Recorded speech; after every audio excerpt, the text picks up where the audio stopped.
All in all, I think it's a good thing. But it's usually after the experience is over that I sometimes have to question these parents out here. Why are y'all so comfortable with letting your kids play with random people at the park without you first checking them out, without you doing a vibe check? Yesterday I was just chilling at the park. I recorded a couple videos out there, and I just gotten done with my workout, so I was just laying back in the grass, just letting my thoughts run, just thinking about stuff, planning my future, all that type of stuff. This stuff I do on a regular basis. And as I was laying there, I was getting kind of comfortable. I can't lie, I was starting to doze off. But I heard two little feet coming at me, two sets of feet coming at me. So you gotta still be alert. So I popped up and I just saw these two little kids. And then they were looking at me and they said, "Hey, you wanna play soccer?" And I'm just like, okay. Where the fuck are your parents? You know what I'm saying? It's where are your parents? I get it. I'm like the hippie wearing crystals and my locks all out and stuff, but you ain't gonna come vet me before you just let your kids interact with this individual. You don't know what I'm telling them. You don't know what my plans are, but you're just gonna let them just come up and play. Don't get me wrong. We played some soccer. I put him on game and then we started working out together. He wanted to be my workout coach, but then he had to hit me with that sappy moment where he asked me at the end of it, could I be his workout coach? I was like, I wish I could, kid, but I don't live here. You know what I'm saying? Because I bond with kids quickly because a lot of the times, she was talking about yeah, my dad's taller than you, but it's I don't see him too much. And I was just like, God damn it, dude. You know what I'm saying? So anytime they see a male figure that's doing something positive, they tend to gravitate towards it, One of the things that I'm a true believer of is that we are not supposed to be teaching our kids. Our kids are supposed to be teaching us. Now, to an extent, of course. I mean, you need to know how to teach them on across the road and basic survival skills and stuff, of course. But it's up to the kids to show us a new way of thinking. Don't get me wrong, I get a lot of us, especially them Gen Z kids, some of them are incredibly gifted and some of them drink way too much of the Kool-Aid. I will fully admit, sometimes the youth be doing some dumb shit, all right? But it's those truly impactful kids. It's those kids that are on the up and narrow, those kids that are ready to take on the responsibilities of things, to fix up some things that the previous generations, fell short on, if you will, for lack of a better word. We need to protect these kids at all costs. These rates of when kids go missing, all these rates of single parent households. People think we have drank so much of the Kool-Aid as the older generation are starting to pop out kids.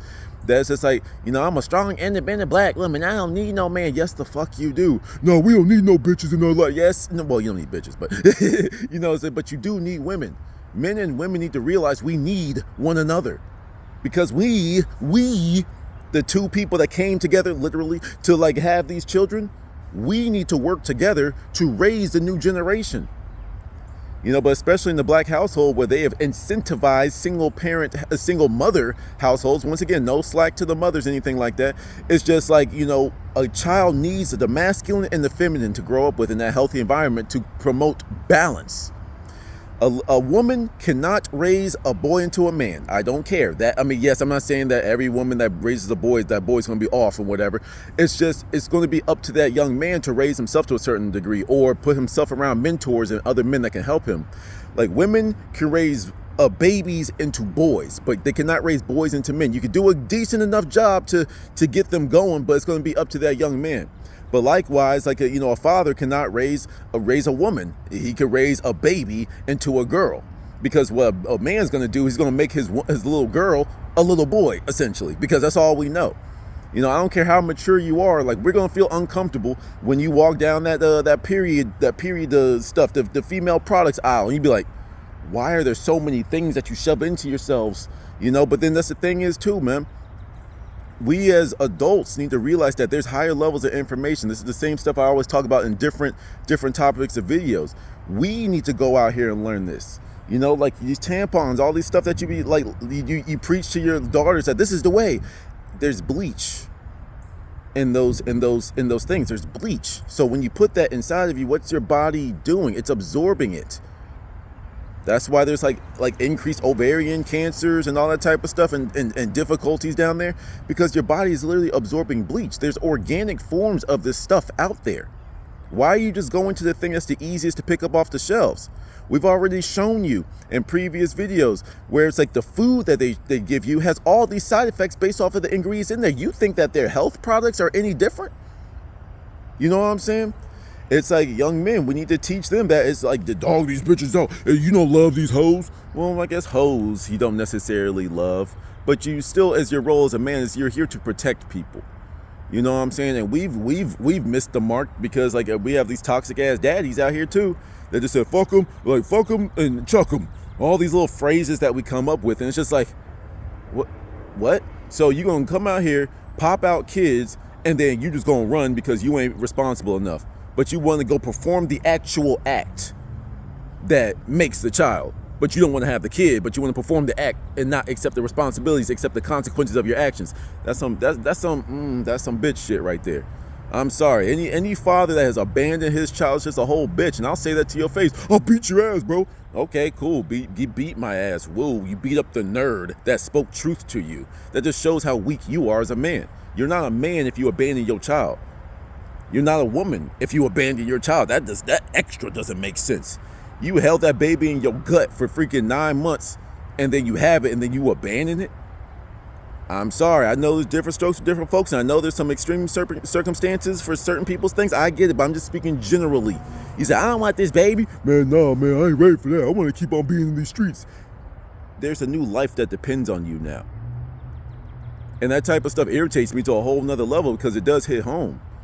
You know, you can be out here in these streets doing what you're doing, popping out babies, but you don't want to accept the responsibility of your actions, but you want to tell a child to grow up and be a man. Grow up and be a strong young lady. Smart, independent, all this type of stuff. You know, then a lot of us don't realize we're passing down our traumas to them. It does baffle me. You know, like I really do have conversations with my children. My future children that that don't have, but I always have conversations with them. And I bet, look, I may not be perfect. I may not like have all the answers to everything. You know, your dad was a nerd. Your dad was an introvert. Your dad kept to himself. So I may not give you the best advice when it comes to these social interactions and such. But I mean, hey, I could teach you how to move in this room, though. I could teach you how to use your power. I could teach you how to adapt. I can instill confidence in you because I do have another philosophy that I'll make another video on at some point. But confidence and adaptability equals invincibility. Confidence and adaptability equals invincibility. You know, this is especially something I want to teach to my son, but of course, this is useful for my daughter as well. It's actually probably more important now that I think about it. So she can protect herself when she grows up and she wants to go be independent and live her own individual life outside from under my wing. You know, whenever she wants to move out in the future, it's like confidence to know that you're always protected. Confidence to know that you can always figure out an answer. But then if your plan A, B, and C do not work, and I'm talking about life, not pills that you pop because you didn't want to pull out. Anyway, it's like, when plan A, B, and C don't work, well, usually people don't have 5, 6, 7 plans in. So you have to just simply adapt and just know that your adaptation is going to move you in the right direction. You know, it's like we need to teach our kids not only just how to take care of themselves physically, but we need to be there for them when they're going through things. Oh, you're just a kid. What do you know? You know, a lot of times we have very intelligent children. I know damn well I was one of them. I still am one of them. I still consider myself a child, but like we ignore children because you're a kid. But this kid doesn't have this is the same way they have my beliefs about the casual dating world out here where everybody just screwing and stuff. It's like I don't have I'm not numb to it like the way y'all are. So the same way that I'm like that, the kids are like that because they haven't been influenced by life. They just see it as pure and innocently as possible. Like they're the closest thing to the truth.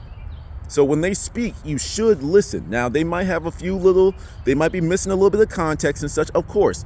But you as the adult that can put 2 and 2 together, you should just be able to sit there and be like, okay, you're missing a couple context there, but that was very good job, kid.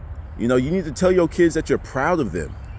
That does something because I'm speaking from a very spoiled standpoint. Because my parents always told me how proud they were of me. Always.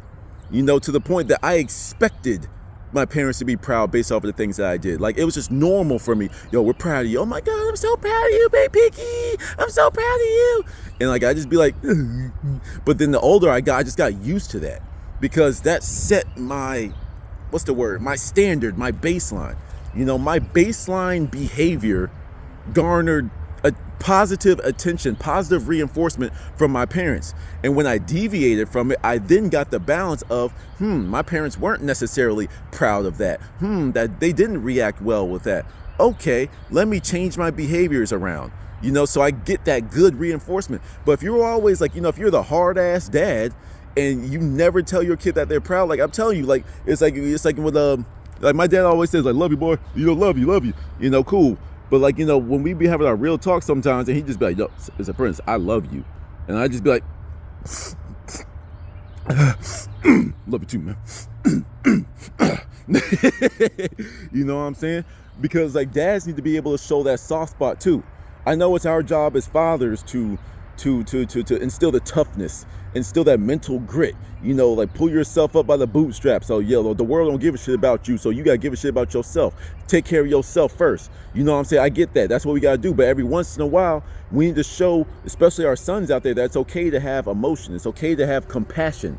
It's okay to be vulnerable from time to time in the right context. Because there's a weird way that gets spun these days. But then the mothers too. It's like sometimes we need to understand a mother's supposed to baby us, a mother's supposed to comfort us, a mother's supposed to make us feel loved and cherished and safe and warm and soft and cuddly. But at the same time, a mom also needs to show you her side too.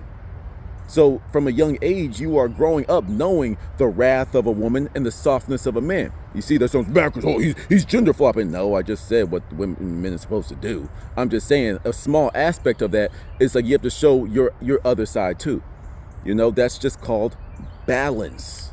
It's like I get it. A lot of us, I would say us, because that's just how far I am in my head. But a lot of parents out there, they want to be, free-spirited parents. They want their kids to be able to explore and do whatever it is that they want. And I get you. That's cool. But you still have to be a parent. You still have to set boundaries. You still have to protect them from some of the BS that's going on out here. I get it. Some of it's just a matter of opinion, the way that you were brought up and such. But these things that these kids are seeing on TikTok, these things that these kids can find on the internet, you put blocks up, but these kids are so gifted with technology, they can walk right around that, and it's up to you to be able to keep on educating yourself so you can protect your kids. Now, of course, I know this is when we hit that gray area. What does it mean to protect? What is right or wrong for kids? Ultimately speaking, that's up to you as a parent, but this goes back to one of my previous videos where it's like, stop letting schools raise your kids. Stop letting your phone discipline your child, distract your child. Tell your child to draw something. Tell your child to stack as many pieces of mulch as they can. Go tell your kid how many branches are on that tree to distract them. Stop just giving them a phone. Stop just giving them a tablet. Stop just putting them in front of the TV so they can watch the insert card Dora the Explorer or whatever. Don't get me wrong, it's useful to learn a little bit of Spanish, other languages, but you know what I mean. Don't let the TV, teach them. You teach them. You're their parent. You are more than just their birthing person. You are more than just the swimmer holder. You know what I'm saying? Like, you are their parent and you are their guardian. I like how parent and guardian is two separate things. No, you're both. The guardians for the parents that couldn't do their job and they had other parents to step up, they're the guardian. But I know my brain is starting to run right now. But that word guardian, that is a huge word. Especially as someone that used to play Yu-Gi-Oh, you be hearing those words like that. Yu-Gi-Oh shit. But guardian, mage, mystic, this and that, alchemical powers, blah, blah, blah, blah. You hear all these words growing up, but then you just hear them, you get used to them. But then as a guardian, if you were appointed a guardian of a child, don't you just automatically stand up a little bit more firm? Doesn't your life automatically change in that moment? Because that's a huge title. You know what I'm saying? But parent is an even bigger title because guardian is encapsulated in that. Sometimes I just be sitting here and say, I don't even have kids, and I take this more seriously than some of these parents out here. And that just bothers me. You gotta look after your kids, protect your kids, because the kids are the future. And it's up to you to protect them until they can come up with their own thoughts, their own ideologies, their own ways of living their own life, But I'm just talking. I ain't got no kids. I don't know what I'm talking about. Till the next one. Peace.